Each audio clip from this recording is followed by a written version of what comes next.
Welcome, everybody, to another brand new episode of Topic Thunder. Here on the Top 10 Show. I am John Roca. I am Matt Nost, and we are here for another Topic Thunder. Can I get my hat straight today, at least on this camera? Maybe it's the way it fits my head. Anyway, Topic Thunder. So it's a show that we do for our patrons over at patreon.com/the top 10 with the number 10. And it's whatever they want us to talk about. They send in the questions, and that's what we're here for. And I believe it's your turn to start, sir. Oh, yeah. Let's get into it. All right, let's do it. Our first question here comes to us from Alex Russell. He says, Happy Thanksgiving. So clearly this was a few weeks before. He says, hello, John and Matt. What are some of your entertainment-based and non-entertainment-based Turkey Day weekend traditions? For example, scent of a woman and a nice bottle of red wine will always pop up over my Thanksgiving weekend, and I have to have stuffing made UK style, where it is mixed, spread on cookie sheet, and baked so it is all nice and crispy / crunchy, not mushy and gooey. It is good, I swear it. Ha ha. Stay well. Best to your families and top 10 nation. Alex Russell. All right, there you go, Matt. Do you have Turkey Day / weekend traditions that you do on Thanksgiving? Well, as far as stuffing, my mom makes basically a best of his world and the other world. Okay. Where she makes them into balls and the outside get nice and crispy and then the inside still stays like fluffy and gooey-ish. Right. I love those things. As far as stuffing, like specific, no, there are no for Thanksgiving, because every year it's kind of different. I go to some other relative's kind of house. So there's not much consistency, whereas Christmas, there's a lot of routine. What about for you? Well, not much during the day. I think when I used to live at home, of course, growing up and stuff like that, I think mom would make bread in the morning from scratch. She'd get up around maybe 5 or 6 in the morning, kind of knead the dough, make the bread, and the bread is what would keep us like kind of somewhat filled until we got to dinner. So we'd have these like saucer type breads that she'd make, and we'd have those and with a little bit of butter and what have you, and just like kind of eat that for breakfast while my dad and I would watch football. And then, eventually we'd get into watching a Thanksgiving movie, usually Planes, Trains, and Automobiles, or something else. Or it could be Scarface or Godfather. No, my dad is whatever crime film we wanted to put on. And then that's only if there was a shitty afternoon football game, then we'd get together and have the turkey and the stuffing. But it was never like where it was simple house. Like it was stovetop stuffing. She made the turkey for sure and made the mashed potatoes and sweet potatoes and stuff. But the cranberry sauce was store bought. The stovetop was store bought, obviously. And then some of those Hawaiian rolls or whatever that they had. And then. Okay, sure. I like a Hawaiian roll. Like Thanksgiving to me is just, I've been to a few variations for years on end. So everybody has their own style. They have their version of whatever they call it type of thing. Yeah. Like we've got weird stuff that have just crept in, and Catherine's family has it too. We're just like, oh yeah, they have something called the John Wayne. Oh, what is that? It's a rice dish. It's good. Damn. All right. But I can't from the life of me remember why it's called the John Wayne. That's great. I know I was told at some point, but I was like, all right, but my mom makes this green salad that only me, my brother, and dad like. Okay. But it's marshmallows and cottage cheese and like this frosting type of thing. It's all mixed together. Yeah. But everybody on the outside, when they see it, they're like, that looks so disgusting. Be like, somehow it works, man. I don't know. Maybe it's because I started eating it when I was so young, but the three of us love this shit. Yeah. Yeah. It's a weird one, though. This was the first time where Lily and I have had Thanksgiving where we're not going to somebody's house or something like that. So she made food this time around. And she made stuffing from scratch. And she was asking me all these questions. I was like, really, honestly, I don't know what to tell you. Like, I know you want to chef it up, but I'm such a simple fuck. Like, just whatever you feel like make, and then we'll be fine. All I need is stuffing, turkey, and some sort of bread substance, and we'll be fine. You need turkey and carbs and some more carbs. Yeah, exactly. And then throwing a veggie in there, give me some sort of right veggie. Right at the end. Yeah. She made like bacon scallops or bacon seared scallops or whatever. Sure. Why not? Why not? Yeah, man. I've over the years, because I end up making, at least one thing for each for Thanksgiving and so I have something to bring because I feel like shit. But yeah, I make potatoes. I did twice baked potatoes. I did the stuffing balls once. I try and do something new. I tried pecan pie one year. Oh, it was good, but it didn't turn out well. Yeah, pecan pie is tough. That is tough. It's a matter of getting the consistency, and I went too heavy on this because, dude, you're pouring in corn syrup. Yeah, I mean, fucking corn syrup. And I put too much in, and it turned the body into more of a candy, and it was just like it was too much. I love pecan pie, and this was just too fucking much. When we used to do Friendsgiving, my friend Michael Vogel, and who's on the Geek Buddies, he would make me a pecan pie every year because that's the one dessert I love to have.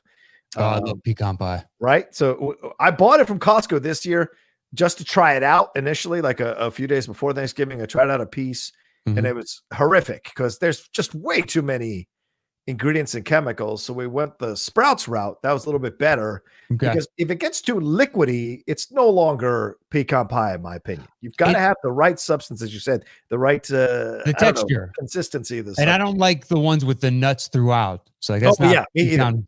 Yeah, I like them just placed out on the top, and they've got a full layer. Across. And that way you're getting yours there. Right. But it's tough to find. Yeah, that you like. It's a tough one, but when you do, I like the runnier if it's warm. Oh, okay. All right. I can. So if it's still fresh and like it's still good, it's just different. But in a couple hours, this is not going to be my jam. With whipped cream or without? No, without, just straight. Okay. All right. On the rocks. All right. I respect it. Dude, I love me a good pie. I prefer pie to cake. I agree with you 1,000%. Yeah, 1,000%. There's so many different pies. It's just like that thing's awesome. It destroys every cake. I'm sorry, cake's good.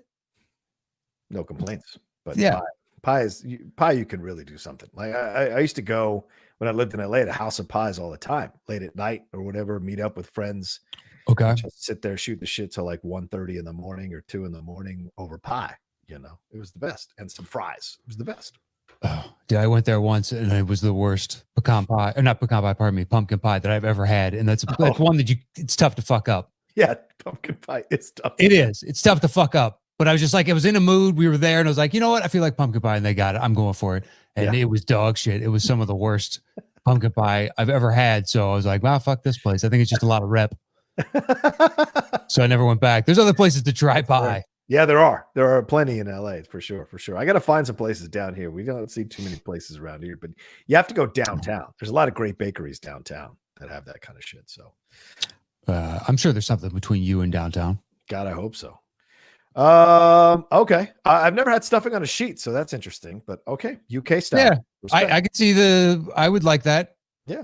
It's a different kind of carb. Great. Different consistency. Now give me some mashed potatoes and I got this crunchy thing and I can even use it as a crouton. Sprinkle it on top. Make it fun. Sure. All right. Thanks, Alex Russell. What's our next one, Matt? All right. Our next one comes from Chris Limke, Machine Gun. Nice.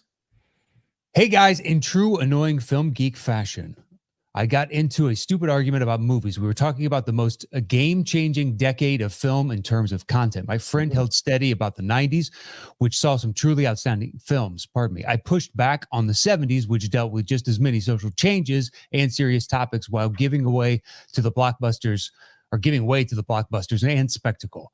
We also can't ignore the 1930s, which really legitimized film as an expressive art form. So settle the argument. What was the most game-changing decade in film? Wow. Strong question there. Am I going first? Or you going first on this one? That is you. To me, it's the 70s. I think for me, that changed everything. It was the decade of the auteur. And you saw what the medium of film could really do. Yeah, the 1930s are fine, but you're still under a studio system. And the 1990s were great for independent film, but how do you disattach a lot of that shit from Harvey Weinstein? I don't know. But so also there was a lot of crap in the 90s as well, where in the 70s, I think per decade, It created more of the classic films, more of the films that people revere, the films that influence filmmakers still today to become filmmakers. I don't think there are as many 90s films that are influencing filmmakers today to become big film guys or film women like they do with the 70s. I think that's the decade. I mean, The Godfather, Coppola, Apocalypse Now, Scorsese, Raging Bull's on the tail end of 80, but like it's unassailable, man. You get Star Wars in there, you get Jaws. It's a hell of a for me, like I think this question is bullshit. Take that, Lemke. Well, I think it's arbitrary because there's no real metric by which it's just whatever your personal preference is to what is game changing for you. Yeah. I would like to hear what the 90s game changing films were. I mean, I respect The Matrix, I suppose, but is Jurassic Park game changing? Is it really that game changing? Think about it like this. Jurassic Park is what, 25 years old, 27 years old? Yeah, 95, I think. The CGI still looks legit. It's true. Very true. Holds up. Absolutely. So that's incredibly impressive all these years later. Yeah. Because I've seen newer movies that look dated. Well, the tough thing about the 70s too is like, well, where does it really begin? Because I mean, 69 is, I think, isn't Clockwork? No, wait, isn't 2001 69 or 68? Oh, it's 68. But you could argue 2001 is a 70s film. It's just the tail end of 60 or the tail end of the 60s. So I wonder where the line is. You know, do you go all the way into 80 with Raging Bull and with Kramer versus Kramer and these kinds of other films that push the line? I don't know, but I think the 70s. Well, if you're going that far, then we can inch into is the first Raiders basically like the bridge action, although it's very 80s to me, but still. Yeah, it is very 80s, right? I think so too. Yeah. That might be a little too far. But yeah, it's nebulous too. Like I associate 2001 with the 70s. Yeah, right. It just feels like a 70s type movie. Yeah. Which is, that doesn't matter. But you make a great point with Star Wars, right? Because I mean, then there's Star Trek, the motion picture is 79, I think. That starts a new franchise. Whether you like it or not, it's irrelevant. It starts a new franchise. And you could do it from the flip side too. When disco got big, like the influence that it had on. So that was a precursor to the explosion of the 1980s. Yeah. Just the commercialism really seems like the way to go in movies.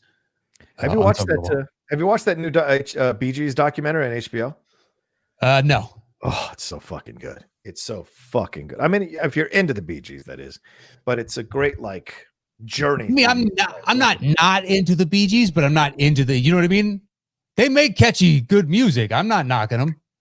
It's still good. It still holds up.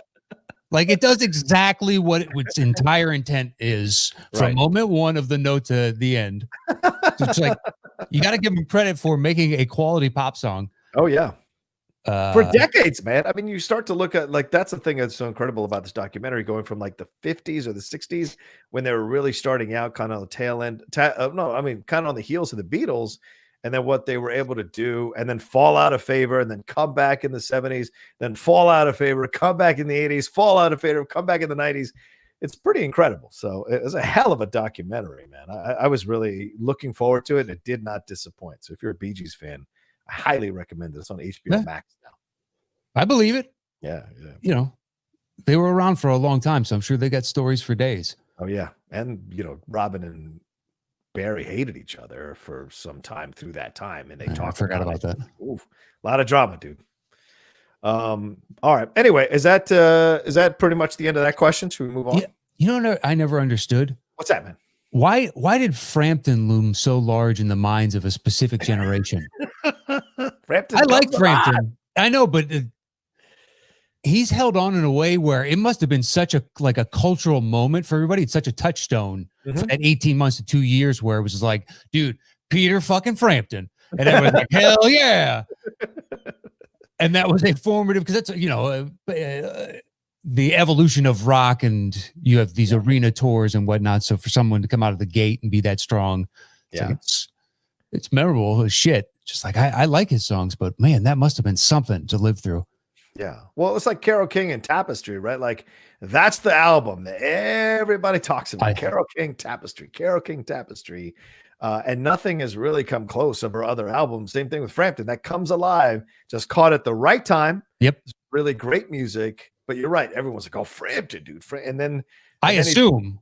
Right. Oh yeah. No, you could hear it growing up. I remember like people were like, "Oh, dude, I God, listen to this." Because when you hear the stories, it was like he was the biggest artist in the world in all these years. But you know what I knew of him looking back, once I learned that piece of information, I was like, "Wow, really?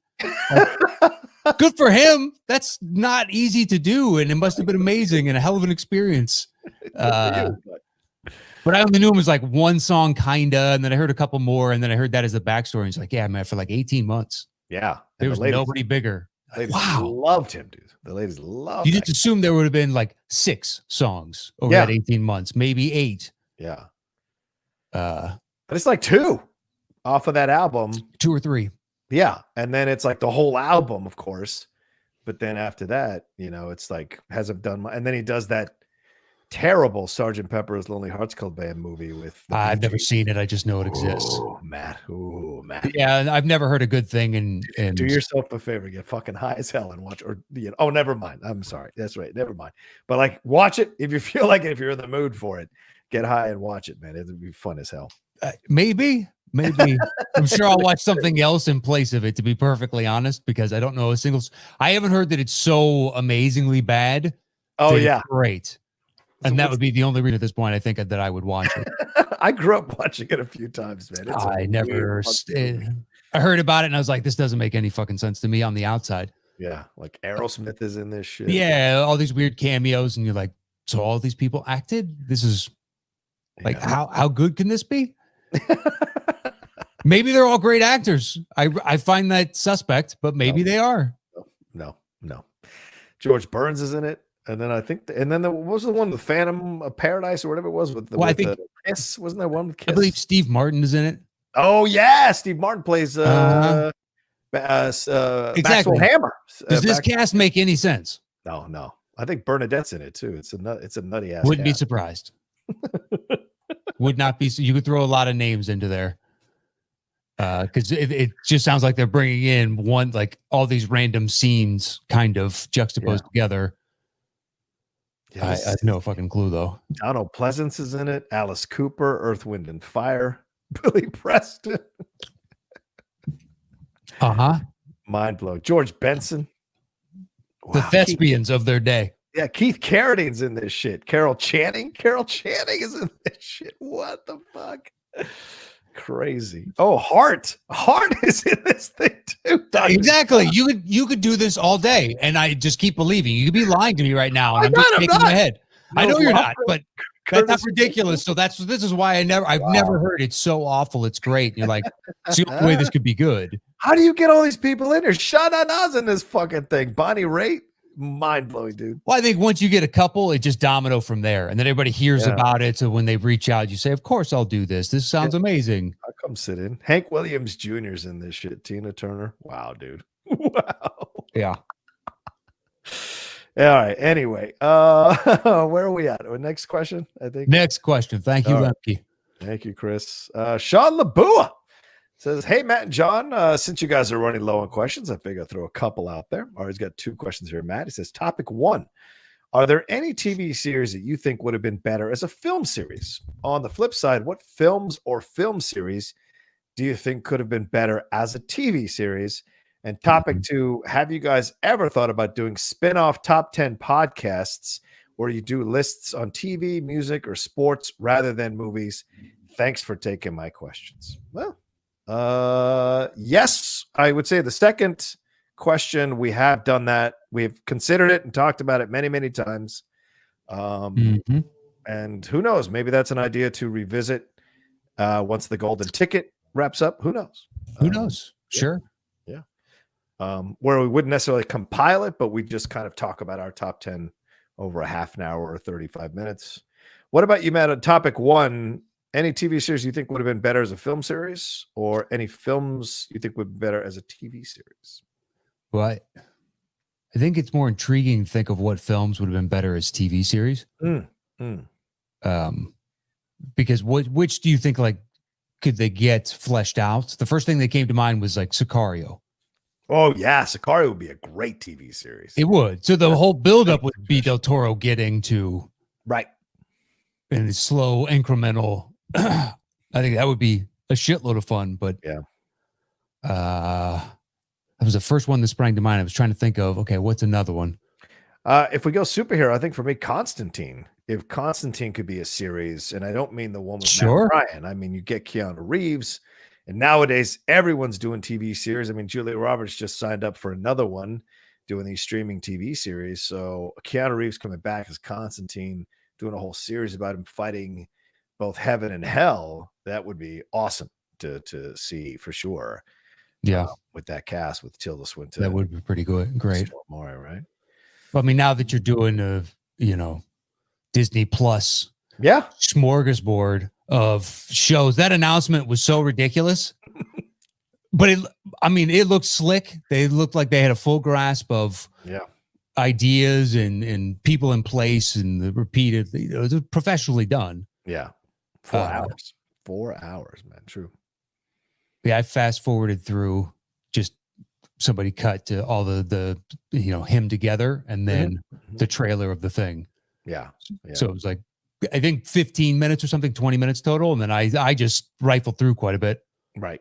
But yeah, so why not do Constantine? It could work. I like the Sicario idea. That gives me, what else would have been? Plus that's WB. So WB is looking for more, HBO. HBO wants counter program to Disney's. True. Yeah, that could be something in the works. Maybe we go pitch this around town. You like how I glommed on to your idea? Then why don't we go do this? We're a good team. I don't doubt it. Let's make some money. Let's make some money. I'm down. Just get my beak wet. That's all I'm asking. That's all I'm asking. 10%. Just a little taste for me. A little something. Yeah, I think Constantine is a no-brainer from DC's. Yeah. Although with the religious, does that work better as a movie as opposed to being able to stream into anybody that already has that app? Well, I mean, this is HBO Max, and I mean, these are the guys who did the Joker, man, or the Joker movie. So I feel like they're not shying away from rated R shit. And Justice League, the Zack Snyder one, he said the other day it's going to be rated R in essence. So yeah, I don't seem to think they have an issue with tackling religion and the Batman cursing announcement. Yeah. Fucking Joker. How look, he hasn't before, but at the same time, how has he not?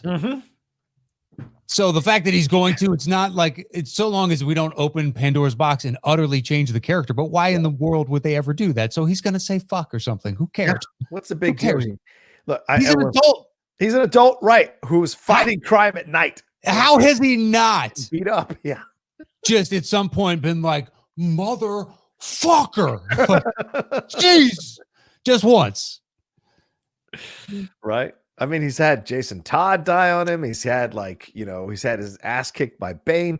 I mean, dude, if someone snaps your back over his knee, you're not yelling a cuss word out. I sure as fuck would. So, numerous times. Yeah. Yeah. Numerous times. Like even in the beginning of Dark Knight Rises when he's arthritic at that point. Yeah. Right. So he throws a punch or something and it hurts his shoulder. So we see that he's like, fuck. Just something right there. I would have believed that if you want to sneak that in. That's fine. It's fine. He's a fucking human being, is he not? Yeah. Cocksucker. Ow. Yeah, something. It'd be different if it was Superman cussing, right? That's a different thing, or Captain America. Yeah. Or even Wonder Woman. That's different. They're supposed to aspire to be the best, most wholesome. He is us. But yeah, Batman is us because he has no superpowers. It's just rich, and so there's the difference there. So it's a harder road for him to walk down with all these gods and demigods in the Justice League. Yeah, he's rich, but it's also he's still intelligent and it's engineer and best detective. So basically, we're as good as any of you gods with the right technology and help around us. But we can take you out, which is my favorite part of Batman when he's got. Which one was the one that they did the direct to DVD streaming or whatever the hell it was? What do you mean? Where Batman, someone steals the files that Batman has on how to take out each member.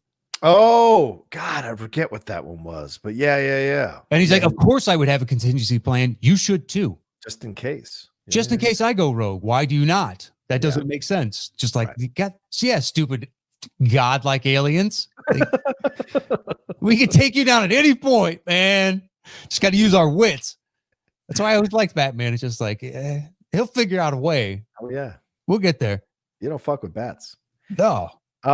It would be fun to see a Batman TV series. I don't mean Gotham and I don't mean Pennyworth. I mean actual Batman series like we had with Adam West, but not obviously like that. But certainly there was a TV series for Batman. He's been a serialized character in the comics and in comic strips and on TV shows, Matt. So why not a Batman TV show that is about Batman?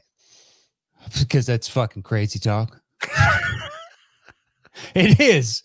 It's we can have stupid. Batwoman. We can have all these other characters. Yeah, but Batman himself has been so successful in movies that there is no motivation to deviate from that. I guess you're right, man. But we've got a new Superman series coming. He's been on series like a million times. Yes, but how many of them has been as financially successful as Batman in DC's world? It's true. That's true. It's a fair point. It's a fair point. Yeah. Batman's their gold standard. Superman is their flag bearer. Yeah. Or whatever, their figurehead. I thought about Lethal Weapon, but Lethal Weapon was already a series with Damon Wayans and shit. Let's see. Syriana could have been an interesting series, you know, kind of in the vein a little political intrigue, right? Kind of in the vein of sure. Sicario. Well, I guess you could kind of do that for a bunch of those different versions. You know what I mean? Any international kind of spycraft type movie like that, like I could see a season of that. Right. Yeah, like Jason Bourne series could be interesting. Yeah, Tinker Tailor with a little more action if you're going to spread it out over a full season. Tinker Tailor would be great. Make it a whole mystery, like a 10-episode miniseries that's a mystery. I could see that. I could totally see that. But there needs to be more pop because the movie is, you know, the biggest complaint I've heard is that it's just so slow. Yeah. Throughout, kind of, because there aren't big action pieces that people are accustomed to. It's all dialogue, man. Yeah. But that, I mean, yeah, I'm in on anything like that. Any kind of mob angle, I would watch an entire. Pick a character from mob's history, Lucky Luciano or whatever. You can go back as far back, or the Dons before him, or you know, you brought up Murder Inc. a few weeks ago, just a Murder Inc. series. That'd be awesome. A Murder Inc. series would be awesome. I mean, Boardwalk Empire kind of did that for a storyline for like the last season and a half, I think. But I would love to see a whole separate one, you know, about them and what they went through. I had never heard of Nucky Thompson before that. Yeah, right. So it's like Casino. I'd never heard of Ace Rothstein until I saw the movie, and I was like, "Holy shit, this guy had a lot to do with Vegas." So you just never know. Yeah, I'd love to see that. You got the Bonanno crime family. You got Giancana. You got all these guys you could actually explore. Yeah, and do a TV series about that would be interesting. I mean, they've populated others. But yeah, a full series of that I would watch, no problem. Yeah, me too. I mean, it's kind of there's the one with Forrest Whitaker.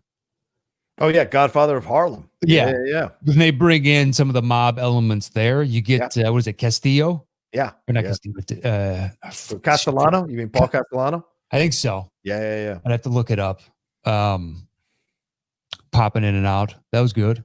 There was a great documentary on Netflix a few months ago that dropped that explored that. I think it was 2 or 3 months ago that explored it. It was really, really good. Oh, yeah, it was like a 2 episode, maybe 3. Yeah. It was intensely good, man. But yeah, that was good. Yeah, I'll watch any of that stuff. But I mean, that's specific to our taste. You know what I mean? Right. Maybe Atomic Blonde. Could that be a TV series? Sure. I kind of like that one. More, yeah. Jason Bourne, no problem. Yeah. I mean, they recast La Femme Nikita to be that blonde Australian actress. I think she's Australian. After the film had become successful, and then the Bridget Fonda American remake. So you could totally do it. And then they recast it again with Maggie Q when they did it again. So there's certainly possibilities there for sure with Atomic Blonde. I'd be down with that. Cool. All right. Anything else? We're at the 30-minute mark. We should No, wrap I up. think we're good. Okay.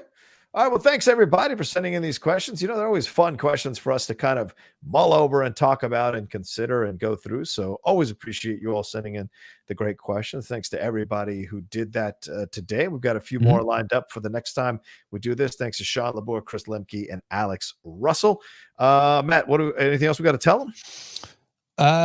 Thank you so much for listening this week. And if you'd like to participate in the show, head over to patreon.com/the top 10 with the number 10. You can follow me anywhere at Matt Nost.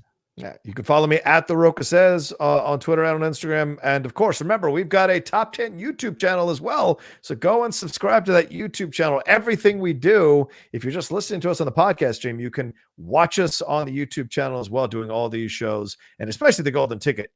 I don't know how you're listening to the Golden Ticket, because you got to see people's faces when they're falling and crashing or when they're smashing their competitors, fellow competitors. It's great stuff for sure. So you can find it, and you see if you can figure out where the hell what's his face is coming from every week. Blair? Sure. Yeah, Blair. Where Blair Simpson is coming from every week. Good luck to you. Yeah, good luck. Good luck. We even try and guess behind the scenes. Yeah, and, we don't get it. We haven't narrowed it down just yet. It's like that could be the TV series, trying to find Blair Simpson. Where in the world is Blair Simpson? Yeah, exactly. All right, we're out of here. Take care of yourselves. Be well. And, it's the holiday season. So hopefully we're picking up your spirits and making you smile a little bit by doing the content we're bringing to you. And Merry Christmas to you all and happy holidays for sure. That is it. I don't know how to top that. You kind of just trailed off and waited for me. All right, there we go. Well, it is Christmas Eve. So you're celebrating Christmas out there. Merry Christmas tomorrow as you're listening to this. Yeah. That is it. I hope you enjoyed opening this present. All right. Yep. Present. Christmas came early just for you. We hope you enjoyed it.